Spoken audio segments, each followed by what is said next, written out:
Hello, I'm Bill Russell, President of Lake Norman Chamber of Commerce, and now we have an opportunity for our Leaders and Legends to have a virtual program. And I'm going to kick it over to Dale Gilmore, our chair of our Leaders and Legends program. Thanks, Bill. Really excited tonight to have Jeff Tarte introduce our guest speaker here in a minute. Just want to say a couple quick things. We have next Tuesday night, we're excited to have a highlight of the Kane family, Bill and Erica Kane, and certainly some other members of their team to hear more about how they kind of got started and how they evolved to now being really the owning the namesake of the new Kane Center for the Arts. So really excited about that program. And then, this is another step to hear more from other entrepreneurs that are doing great things. So, this is certainly an important part of Lake Norman Chamber's outreach to our entrepreneurial community and our business owners that are really looking for business issues that are peer-to-peer, and that's what this program is for. So I'll go ahead and close my mouth and allow Jeff Tarte to take us away. All right. Well, welcome everybody this evening. We've got a very distinct honor and pleasure of having Louis Foreman join us this evening. And I will tell you, to go through his whole background, you literally need to Google him and or get on LinkedIn. I've had the pleasure also of actually in my lifetime to actually meet and talk to 5 presidents of the United States. And I will tell you, none of them have the credentials or background or skill set that Louis does. Louis is a neighbor, and we play tennis occasionally together. He's a fellow University of Illinois alum, knew all that stuff. Great guy. Everybody loves him in the neighborhood. And then I started asking him what he does, and then I went and looked him up, and I go, wow. He's literally the entrepreneur's entrepreneur. He's got patents out the wazoo. He's helped other people get patents. He's started up 10 businesses. He's helped other people launch businesses. He's literally written the book. And I mean, he's written the book, The Entrepreneur's Handbook. So he's got the how-to and to follow and go do. He's been appointed by the Secretary of Commerce on stuff around patents and intellectual properties. He served on the Federal Reserve Board stuff. I mean, this is one of the most prestigious businessmen we have in the whole Lake Norman area that serves our community. This is somebody who, if we're old enough like me, would remember the old E.F. Hutton tagline. When E.F. Hutton speaks, everybody stops and listens. Well, that's what we get the pleasure to do tonight. And I'm going to let Louis, if you want to give us a little further your background, he's going to share a little bit tonight, his pathway, and share us a little bit of insights, his perspective on entrepreneurs and what it takes to be successful and how he's launched businesses. He's also an assistant professor at Wake Forest and teaches classes on this. So he literally is the expert nationally. So Louis, I'm going to give you the floor, and then we'll come back and handle a little Q&A. Wow. Well, Jeff, that was quite the introduction. I think you may have raised the bar a little bit too high for me. So hopefully I'll do a good job of delivering on those expectations. First off, my apologies. I sort of lost my voice a little bit, lost it over the weekend. And as it started to get better, then I taught this afternoon and probably did more damage than good. So hopefully everybody could hear me okay. I'm going to go ahead and share my screen with you because I've got a couple of slides that will help give a visual representation. Actually, Bill, can you give me the ability to share?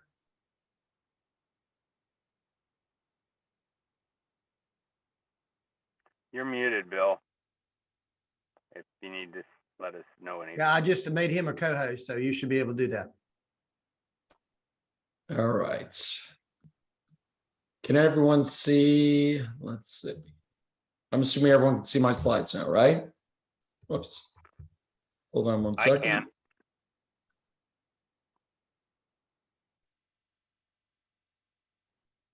All right. So as Jeff mentioned, my journey started at the University of Illinois, where both Jeff and I are alums of the Fighting Illini. I went to the University of Illinois a little bit after Jeff in 1985 with the hopes that I was going to become a doctor. That's what my parents wanted me to become. Sounded like a pretty noble profession. But somewhere along the way, my career path changed. And it may have been the fact that I got a C in organic chemistry, may have been the fact that I just enjoyed business more than I enjoyed medicine. But I was playing lacrosse at the University of Illinois. And back in the mid 80s, there wasn't a local source of equipment in Champaign-Urbana. You couldn't go to a local store. And we lived in an analog world where you couldn't just go on a website and order what you needed. So everything was mail order back then. And I was taking a class in economics, Econ 101. And what my professor explained to me is this intimate relationship between supply and demand. When there is demand for a product or a service, and when the marketplace doesn't address that demand, there should be a business opportunity. So rather than just sit in class and take notes, I thought, why not take action? And so I started my first business in my fraternity room at 102 East Chalmers in the Pi Kappa Alpha House. I rented a janitor closet in the hallway to put my inventory. I bought product from lacrosse companies on the East Coast from the manufacturers. I printed a catalog out on my IBM AT computer and dot matrix printer, and I mailed it off to other teams in the Midwest.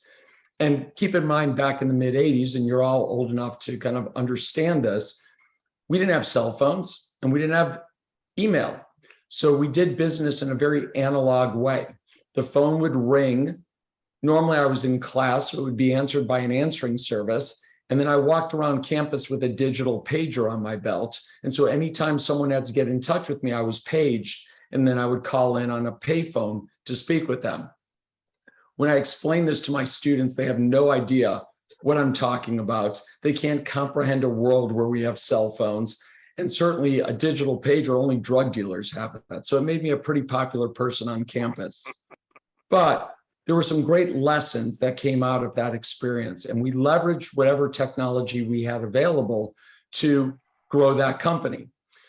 One of the lessons we learned is that lacrosse is seasonal. We had a lot of sales a couple of months out of the year. The rest of the time, the phone didn't ring very much. So we needed to diversify our business. And so we realized that the same teams that we were selling equipment to also needed shirts and jerseys and hats and bags. But being in a fraternity at the time, fraternities need t-shirts. In fact, in college, every event requires a t-shirt. So my first pivot, and I'm not sure that we called it a pivot back in the 80s, but my first change in business was to get out of lacrosse equipment and change the company to university sportswear. We would sell screen printed apparel to fraternities and sororities, local businesses, nonprofits, and eventually retail stores. It started out by just buying blank garments, using local graphic designers, college students to do the artwork, and local screen printers in Champaign and Urbana to do the printing.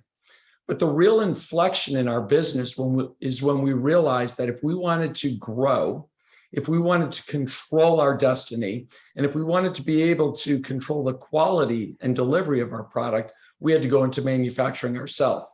So instead of studying for finals, I put together a business plan and determined what it would take to actually go into manufacturing ourselves.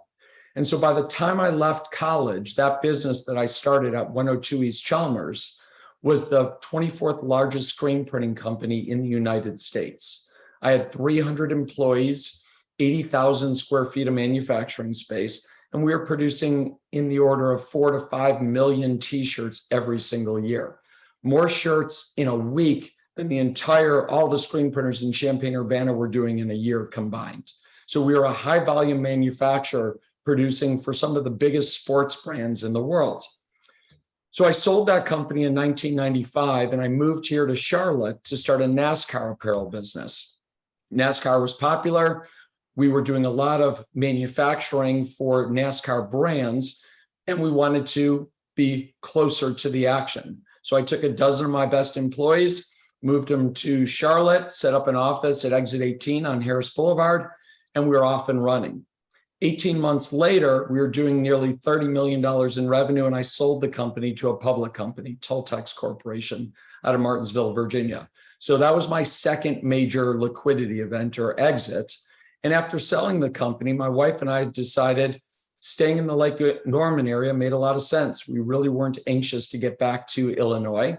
So I needed to figure out what I wanted to do next. One of the things I did was I started teaching because I had time on my hands and I enjoyed giving back.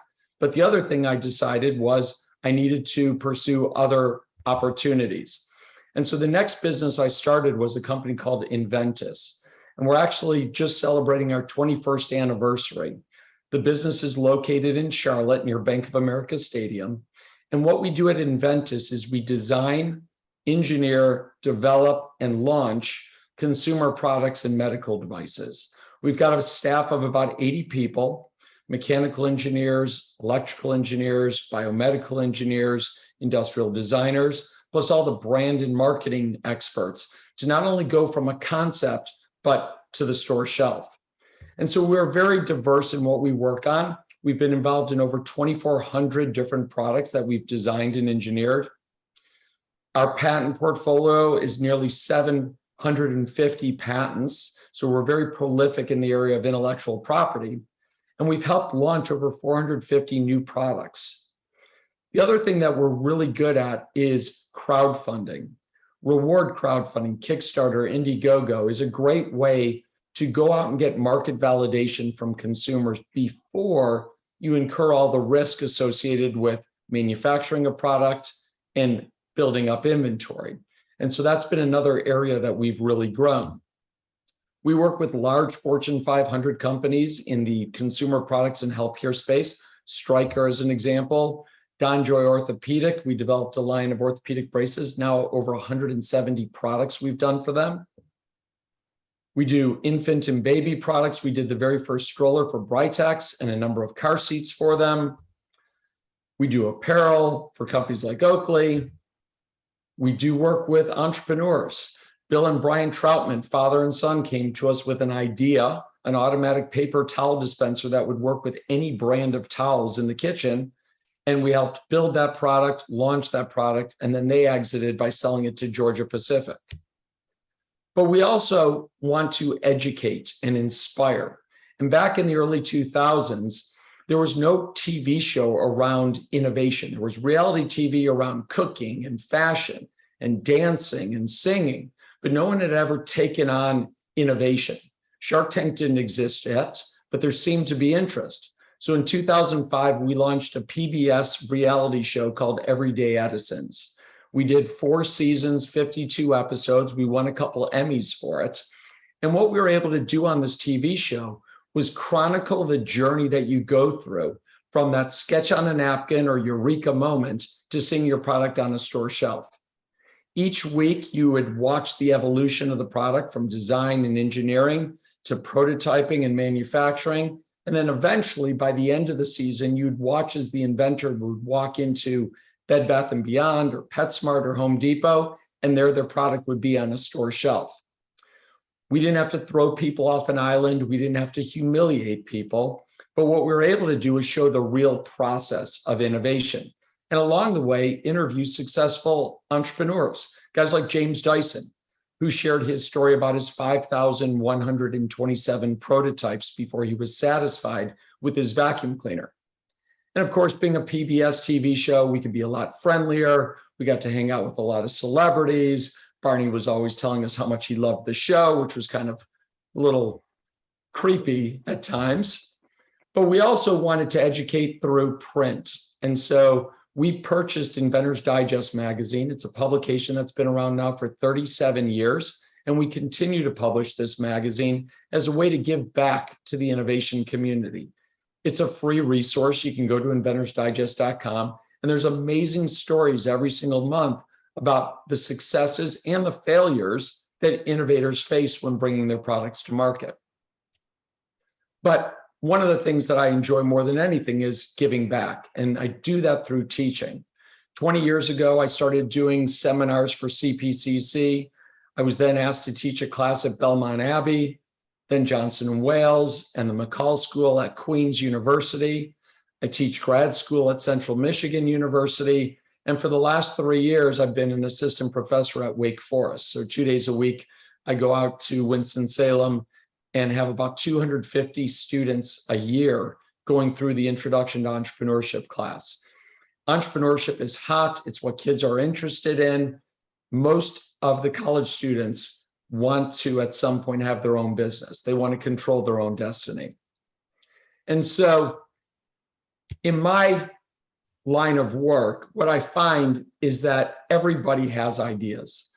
It could be friends or neighbors. It might be my students. It could be clients that come to us.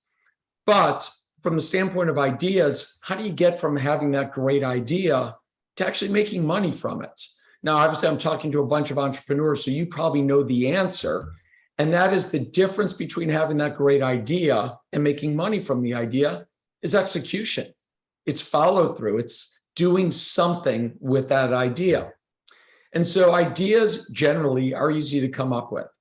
You can pull out a legal pad and come up with ideas all day long. But if you never follow through with that idea, that's all you've got is a bunch of great ideas. And so turning your idea into a successful product or a successful business is going to require focus and dedication and investment of time and money, and hopefully along the way, a little bit of luck. And I thought this quote from Scott Adams, the creator of Dilbert, did a great job of summarizing this. Good ideas have no value because the world already has too many of them. The market rewards execution, not ideas. And I want you to remember that the next time someone comes to you with a great idea, or you come up with a great idea, because the idea itself is not enough. It's the execution that unlocks the value that's deep inside of that idea. And so the reason why innovation is so important, the reason why I'm passionate about what I do, what gets me up every single morning is that everyone is talking about innovation. It's a hot topic. Whether you're the CEO of your company, or you're a politician, or you're a student, everyone is talking about innovation. And it's because it's what drives sales. 50% of product sales today are coming from products that are less than 2 years old. That means the cycle of innovation is happening faster and faster than ever before in our history.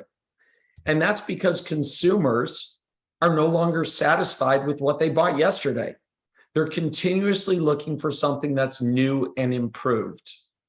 They always want a better experience, whether it's a faster iPhone or a smaller screen or a longer lasting battery or something that's better for the environment. And so today's generation is less loyal to brand than any generation before. Because we as consumers used to buy the brands we grew up with because a brand was a promise. A brand was a promise of quality and consistency. If we continued to buy the brands we bought before, we knew exactly how they were going to work and they wouldn't disappoint us. But today, if customers buy something at a retail store and they're not satisfied with it, they return it. And retailers have no problem taking things back. So retailers have given all of us permission to try something new, to try a brand we've never heard of, because there's no risk associated with that purchase, because they'll always refund our money or allow us to exchange it. So big companies are using innovation to stay in front of the competition. We all remember when Motorola dominated cell phones. Yet today, most people don't even know that Motorola still exists. So they stopped innovating and they allowed a company that sold computers take their market share away by just not being as innovative.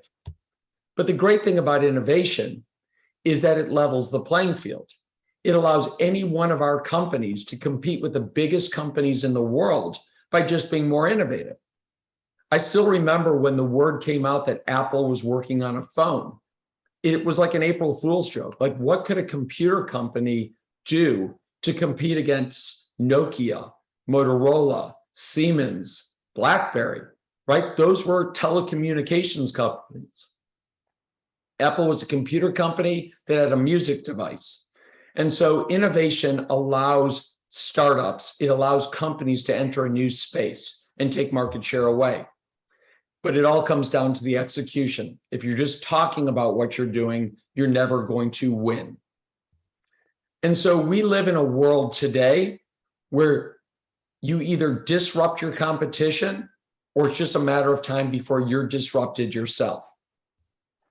Blockbuster, we're all old enough to remember Saturday night, go to the store, look at the new releases and leave disappointed because they didn't have what we were looking for. And Netflix figured out a better business model. It's so crazy to think that Blockbuster could have bought Netflix for $50 million. But Blockbuster was too arrogant to realize that Netflix was a disruptor, that they had a better technology and a better business model. And today, obviously, Netflix is worth hundreds of billions of dollars. That would have been a good purchase for Blockbuster. And the taxi industry survived for so long without investing in technology, without investing in cleaner vehicles. And then Uber came around and made everybody a taxi driver and completely disrupted the experience associated with getting a cab. And so crowdfunding is something that we've really started to experiment with as a way to get market validation. We all know that being an entrepreneur is risky. That's what entrepreneurs do. We assume risk for the sake of reward or profit. We're comfortable with uncertainty. But crowdfunding has become a very effective and precise way to determine demand. We're all young or old enough to remember focus groups, right? You develop a product, you put it in front of a bunch of consumers, and you get their intent to purchase. And if there seems to be enough interest, you then commit to making the product, filling a warehouse with inventory, and then calling on traditional retail stores, hoping you're going to get an opportunity to sell the product in. What crowdfunding allows you to do is put a prototype in front of a community and pre-sell that product before you've even made it. And the beauty of crowdfunding is it's not someone raising their hand and saying, I would buy it. They literally buy it.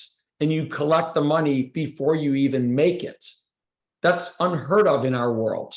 Typically, you don't get paid until after you deliver. And sometimes it's 30 days after or 60 days after. But with crowdfunding, you get access to the money before you even have to produce the product, because these customers are early adopters. They want to support the campaign. So I'll share a crowdfunding story with you that hopefully resonates with each and every one of you. This is Josh.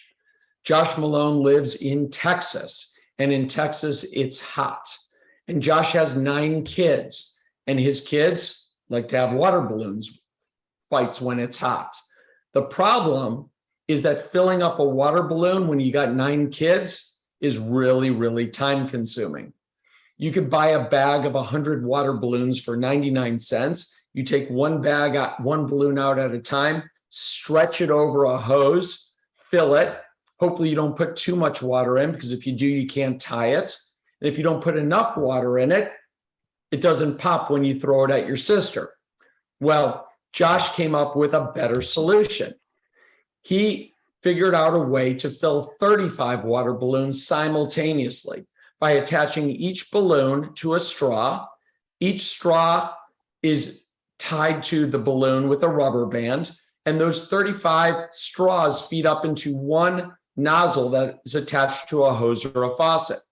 So when you turn the water on, 35 balloons fill up simultaneously, and once they get the right amount of water in them, they slip off the end of the straw, and they're already tied with the rubber band. Well, Josh didn't have any money to launch his product. So he came to my firm with an idea, with a prototype, and we launched a crowdfunding campaign for him. And on Kickstarter, in 30 days, 21,455 people said, that's an awesome idea. And not only did they say it was an awesome idea, but they bought the product before it was ever manufactured, raising $929,000, almost $1 million that Josh was able to get his hands on before he had to go to manufacturing. That is great market validation. That shows that there's demand for the product. And so a company called Zuru saw the crowdfunding campaign, contacted Josh and said, Josh, we love your idea. We'd love to license this idea and pay you royalties. And last year, they sold 2.6 billion That's with a B, 2.6 billion water balloons, making Josh a lot of money in royalties. And so in my world, I get to meet a lot of celebrities. Like, I got the greatest job. I get to hang out with the A-list. I get trophies for the stuff I do. Who doesn't like a trophy? The government rewards us in the form of property rights. Patents prevent others from making, using, or selling what we create. It's a mini monopoly that we get. As Jeff mentioned, I got to write a book, so I can scratch that off my bucket list. And every once in a while, I get invited to pretty cool events in history. This was the signing of the American Invents Act. It was the most comprehensive overhaul of the US patent system in over 100 years. And President Obama invited me to be on stage with him when he signed that into law, and then a great party at the White House afterwards. But what I really have a passion for is paying it forward. And so besides starting businesses and helping companies grow, I really enjoy teaching. It's a great way to inspire that next generation of entrepreneurs and hope that their journey as entrepreneurs will be a little bit easier than my own. So I thought this one would be a great way to sum everything up, going back to Netflix. Don't give up on your dreams. They started with DVDs.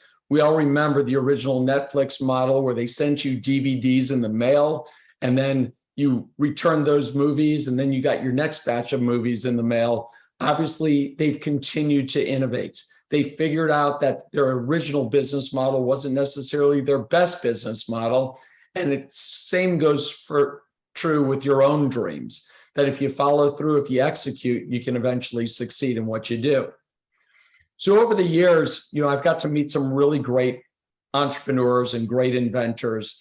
And I'll kind of wrap things up with a story about James Dyson. I was able to spend a couple days with him in Malmesbury, England, and I really wanted to learn more about what inspired James to start this journey as an entrepreneur. And the reality is, James didn't want to be an entrepreneur. He didn't want to be a billion-dollar vacuum cleaner inventor. James was just tired of his wife nagging at him when he would come home, because when he would walk in the door, his wife would be, "James, the Hoover is broken." The Hoover was their vacuum cleaner, and so he would take it apart. He'd clean it out. He'd put a new vacuum bag on it, and life would be great for a couple of weeks until, sure enough, James, the Hoover is broken.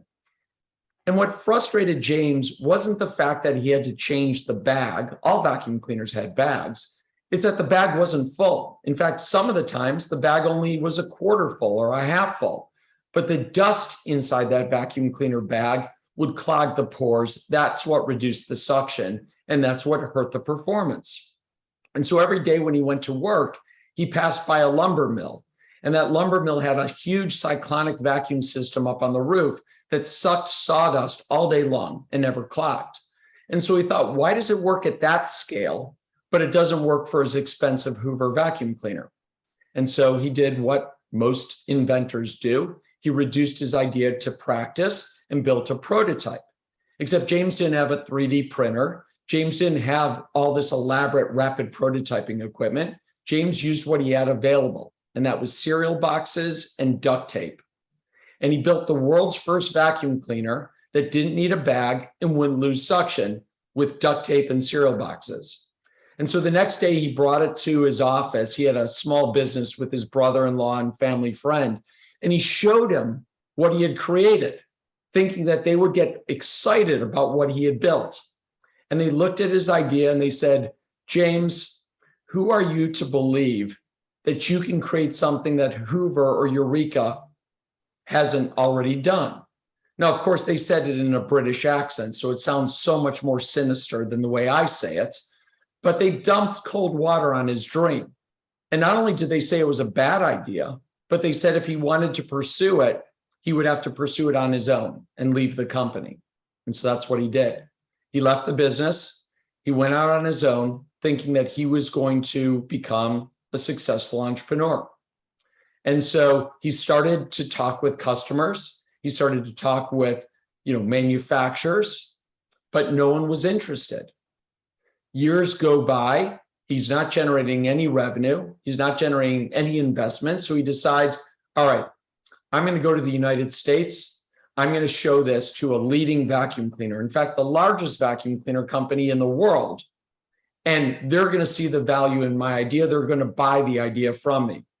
And so he sat down with the CEO of that company, and the CEO looked at it and he chuckled and he said, James, you just don't understand, do you? Do you have any idea how much money we make every year selling vacuum cleaner bags? It'd be like going to HP and selling them a printer that doesn't use ink. So his idea was so disruptive that no one was interested in buying his idea because it took away the biggest revenue producer for the company. It's like buying a razor that doesn't need blades. So he went off on his own. He continued to pursue investors. He finally found a manufacturer in Japan willing to produce the product. He got some traction in Japan, then in the UK, eventually brought the product to the US. And now we know the rest of the story because James is now a billionaire and he's got one of the best vacuum cleaners or products in the world. And it's not just vacuum cleaners, it's hair dryers, it's hair straighteners, it's fans, it's all sorts of products around his technology. And so what I've learned from guys like James Dyson and other successful inventors and entrepreneurs is that it really comes down to 3 P's. The first P is passion. If you're not passionate about what you're doing, do something else, because that passion is infectious, and infectious in a good way, right? It's going to get people excited and they're going to want to join you for this journey. The second P is patience. We want things immediate, and being an entrepreneur, it's going to take longer than you expect. So that immediate gratification is not going to happen. So you got to be prepared for this journey, and it's going to take a whole lot longer. And the final P is perseverance, because life is going to throw so many obstacles in front of you. There's going to be so many reasons that you question, why are you doing what you're doing? And should I give up? Should I turn around? But if you truly believe in what you're doing, you're eventually going to succeed. So it's been a pleasure spending this time with you. I wish we could have done it in person. Maybe one of these days we'll have that opportunity again, but I would be happy to answer any questions that you might have. And I've also included my email. So if you don't want to ask the question live, you can absolutely shoot me an email and I respond to every email that I get. So thank you. Louis, appreciate it. Let me throw a couple things at you and then we'll open it up for the folks, see if there's something they want to ask directly. But you mentioned execution is key. So what is the key to execution? Yeah, so that's a great question, Jeff. The key to execution is doing something, right? That something may be licensing your idea to another company. That execution may be building a prototype and launching a crowdfunding campaign to see if the product actually resonates with consumer. That execution may be starting a company, raising capital, and actually delivering that product or service to consumers. But the execution is the follow through. So many times people just want to be rewarded for coming up with a great idea. You've probably seen these people, Jeff, they say, I've got this great idea. And then they're expecting someone to pull out a checkbook and say, I'll back that idea. I'll take it from here. And that's just not reality. You've got to actually do something to advance the idea to the point where someone is willing to step in and help you along the way, where you go it along by yourself, or you bring in some others, for that journey. So a company that's got an idea and starting, because I think about you're in different space than when I started 2 consulting practices. But how important do you think for somebody that's got an idea to draft a business plan? Is that still a valid exercise? It's a great question. In fact, we've talked about that in class today. And I was really surprised to see when I looked online that only 20 to 30% of startups today actually develop a business plan. It's a lot lower than what I expected. And I'm thinking that part of that is because the pitch deck has replaced the business plan as kind of the de facto communication tool for sharing an idea with investors and others. But whether you're building a business plan for your own purposes or to raise capital from outside investors, I believe it's an important tool because it's a roadmap. It's a way to determine where you are today and where you're going, what you're going to need to do along the way, what road marks you should be looking for along the way to make sure you're headed in the direction. And then it gives you something to look back at in the future to make sure that your projections or your assumptions were properly done and maybe that you need to pivot. I also believe that a business plan or a pitch deck or even your concept needs to be fluid because the world is changing so rapidly. And what you came up with today may not be relevant tomorrow. And so you've got to figure out how you can quickly adapt to a changing landscape, an increase in competition, and changing consumer perceptions and interests. So how true is today, pitch deck has become kind of the standard de facto way you message to raise capital or funds. Is it still generally true that the number one failure reason businesses fail, startups, is undercapitalized, or is there other reasons? Well, so the number one published reason that businesses fail is they run out of money, okay, lack of capital.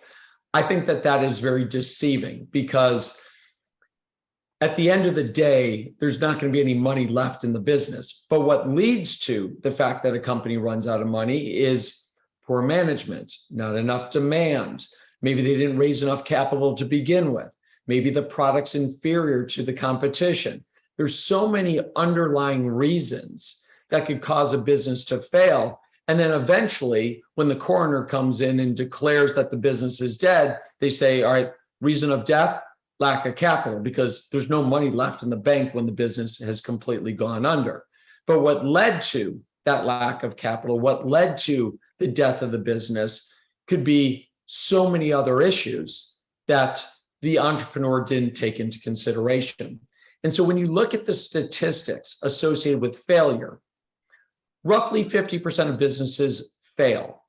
But the optimist in me says, all right, well, that means roughly 50% succeed. And it's like Vegas odds, right? The odds are slightly in the house's favor. So how do you as an entrepreneur make sure that you're the 50 or 51% that succeed instead of the 50 or the 49% that fail? And the way you do that is by understanding what would cause a business to fail to begin with. Because if you can answer all of those reasons, then you're in a better position to succeed than someone who just quits his corporate job and says, I'm going to open up a franchise or I'm going to start a business because it seems so easy. And then they realize that they're the 50% that fails. So from your perspective and experiences, is doing a SWOT analysis a valid way to assess where you are? Every single day, right? I mean, the SWOT analysis has got to be like ingrained in your head. And it's not necessarily the same old way of, drawing a cross on a sheet of paper and figuring out, okay, here's my strengths and weaknesses and opportunities and threats. You just start to mentally process that continuously. You're always looking at those relationships between the four and how you're going to compete in an ever-changing world, because competition comes on fast and furious. There's such transparency today in the world in terms of product and manufacturing and business models that it doesn't take very long to be a fast follower in any industry. And the advantage that a fast follower has is that they didn't have to spend the time or the money building the market. The leader did that. All they have to do is come in and deliver a better value proposition. So with that, with all the things you've seen and experiences, is there a handful of attributes that you see or critical success factors for a successful entrepreneur? So if somebody's looking to wants to be an entrepreneur, start their own business, what are the things you would look for in that person besides persistence, passion, some of the P's you talked about? Anything else that stands out that, if you don't have these things, you start looking at falling into that lower percentage of people that will be successful? Yeah, so those 3 P's obviously are really important, but You got to build a team. Being an entrepreneur is not a solo sport. You need to surround yourself with the best people, people who have been there before, they've done it, they're experts in what they do.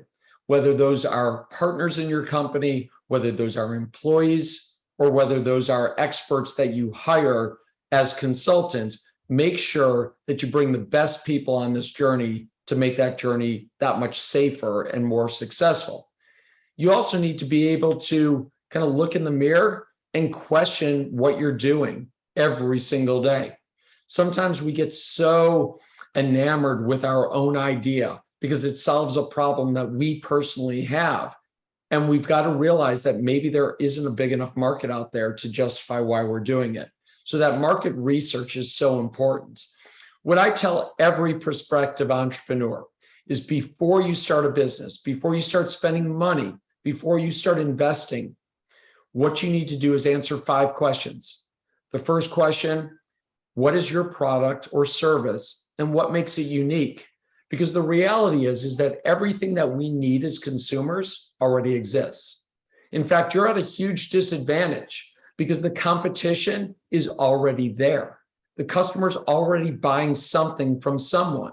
So when you're selling a product or a service, you have to convince someone not to buy what they're buying and try your product or service instead. And so you're at a huge disadvantage. The incumbent has the upper hand. Secondly, you got to figure out who your customer is. Sometimes people think everyone's their customer. Boy, if I get 1% of the US population, I'm going to be so wealthy. That's not reality. Who's your perfect customer? How old are they? How much money do they make? What their education level is, geographically where they're located, because then we can quantify the size of that market. And then third, if we know the answer to question number 2, we can determine if there's demand because we can talk to the right people. Instead of asking our friends and our family if they love our idea, which of course they do, we need to be talking to the people who actually buy our product. They're going to be the ones who are going to dictate whether or not there's demand or there's not. The fourth question, how much money do you need? If you want to avoid failing, make sure you have enough capital to get you to profitability. Because if you can't get to profitability, eventually you're going to run out of cash. And then finally, where's that money going to come from?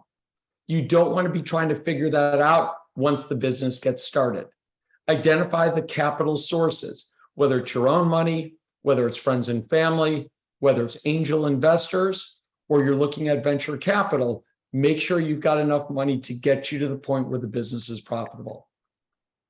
One last question from me, because now you've got my curiosity piqued. And then I'm going to flip it back to Bill because Bill can control and see who's got questions. And before we may come back, but man, you are a wealth of knowledge. You are amazing to talk to. Now, I've got so many ideas. I'm going to be taking you on the tennis court, and we won't even have time to hit a tennis ball. But the last question, and I'm just curious from your perspective, and I'm going to kind of use Michael Porter's definition from Harvard on the difference between competitive advantage and operational improvement. Competitive advantage, he defined as something, you can do that nobody else can do, and you can do it for enough period of time to maintain that advantage, versus operational improvement, which is being able to do something better than somebody else that's kind of in the same space. Do you get a sense of where entrepreneurs, is there a balance across both? Do they tend to fall in one category more? I feel like entrepreneurs tend to do better in the competitive advantage, because they leverage intellectual property as that competitive advantage. They've come up with a new manufacturing process, a new material, a new technology, a new way of doing something.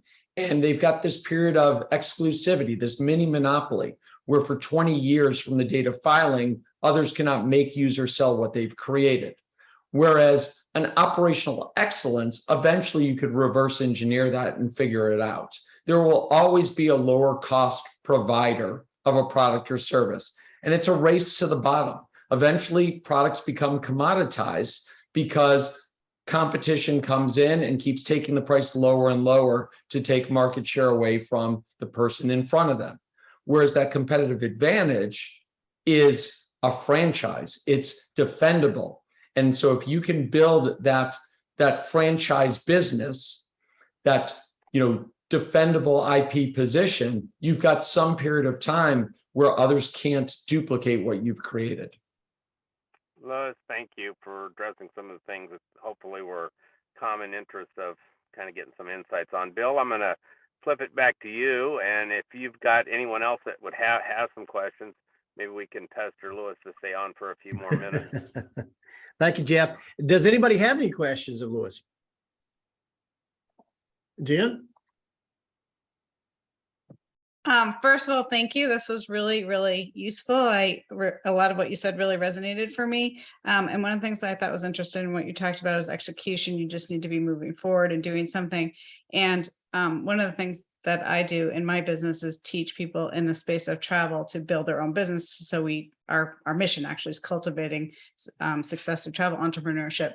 And I find that you can teach them the fundamentals, you can teach them the foundation, but mindset is such an important part of whether or not. And so I was just wondering what you think about that and the importance of mindset and success in business. Yeah, that's a great question. And it's something that we talk about at almost every university that I've gone to teach at. And the question is, can you teach someone to be an entrepreneur?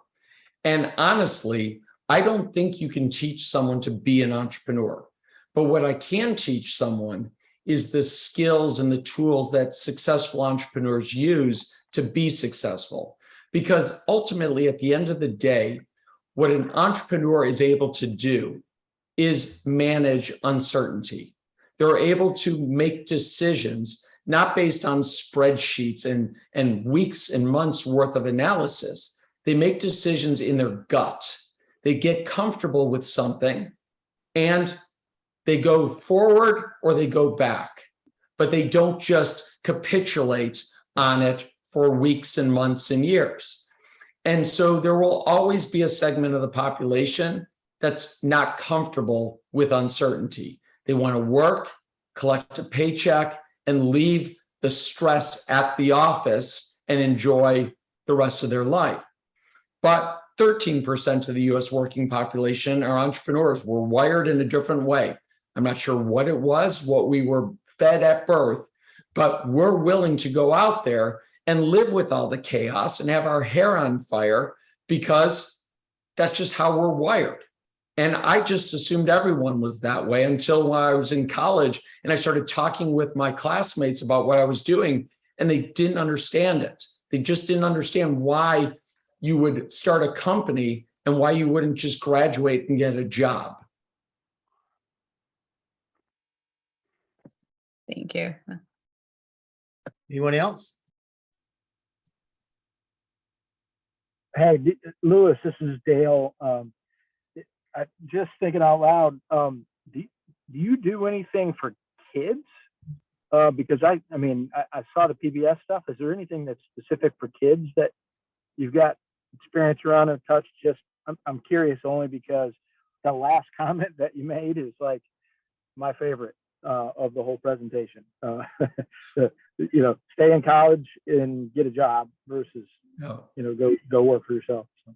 Well, obviously I teach at the university level. I do locally speak to quite a few schools, whether it's Cannon School or Davidson Day.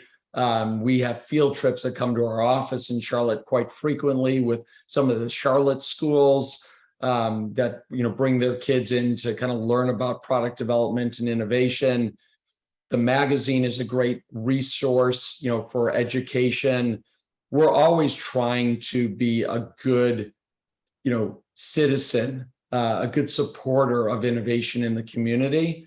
And so always willing to share our knowledge with others. Okay. Other questions? I saw Charles got on a little while ago. Welcome, Charles.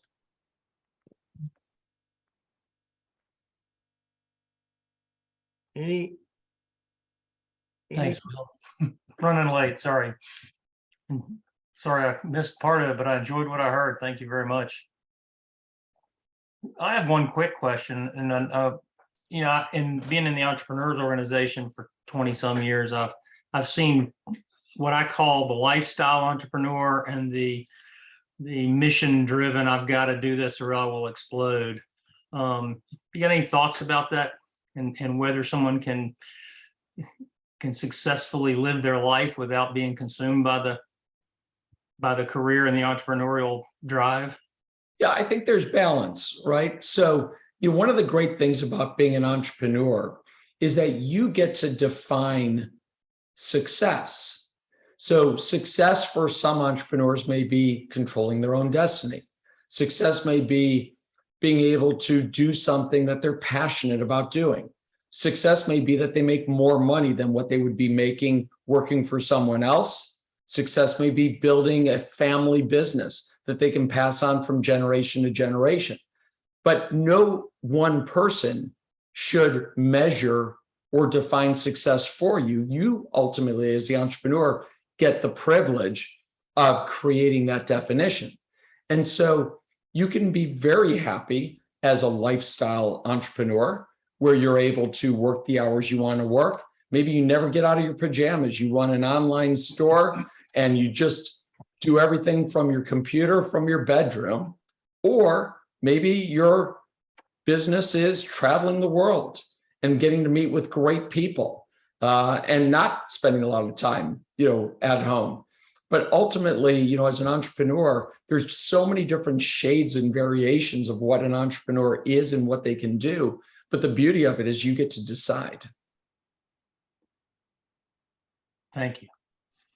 Okay, Louis, one last question I have. Okay. And this is Jeff. You said you took Econ 101. Did you have Professor Gottheil? I sure did. Fred? He was a legend. It was definitely a legend and a mentor. Great guy. Yes. Sorry, Bill. I had to know. I was curious. All right. Any last questions before we sign off? Okay. Well, I'll remind everybody that this coming Tuesday, the 4th, we're having a local legend. And Louis, I don't know if you have any plans for Tuesday night, 5:30 to 7:30, but we have Bill Kane and Erica Kane. I'm sure you're very familiar with how he's grown Financial Independence Group and certainly the benefactor of the Kane Center for the Arts, but he's going to be here at the Chamber of Commerce at 5:30. You're welcome to attend. Love to have you. And we're going to hear the story of Bill and Erica Kane. I arrived at the Chamber of Commerce in 1996. And when I did, Bill's office was probably in 1,000 square foot over there by the Japanese restaurant, but it was a very small office. And now he's got the office that he has and building another office. So they've done really, really well. All right, well, then we'll sign off and thank everybody for joining us. And again, Louis, thank you very much for the time you've spent with us this evening. My pleasure. I hope to see all of you in the neighborhood. Thank you. Thank you. Thank you, Louis. Bye-bye.